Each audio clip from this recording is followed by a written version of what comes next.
Markaad maqasho magaca xabsi durbadiiba maskaxdaada waxaa ku soo dhacaya dhibaatooyin dhowr ah sida xorriyad la'aan, jirdil iyo ciqaabo midba midka kale ka daran yahay.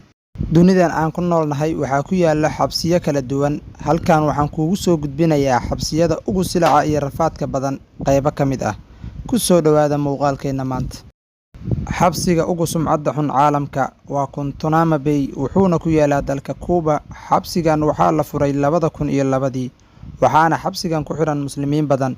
Xabsigan qofkii lagu xiro wuxuu marayaa ciqaab adduun midda ugu qaraar. Madaxweynihii hore ee Mareykanka Barack Obama ayaa mar wuxuu isku dayay in uu xiro xabsigan balse ilaa hadda wuu furan yahay waxaana ku xiran 150 qof. Lambar 2 xabsiga gobolka San Quentin USA. Xabsiga ugu da'da weyn California. San Quentin ayaa caan ku ah rabshadaha. Xabsigan wuxuu hooy u noqday dambiilayaal badan oo caan ah sida Charles Manson, Scott Patterson iyo Sirhan kuwaas oo dilay Robert F. Kennedy. Waa meesha kaliya ee lagu fuliyo xukunka dilka ah oo loogu talagalay maxaabiista ragga.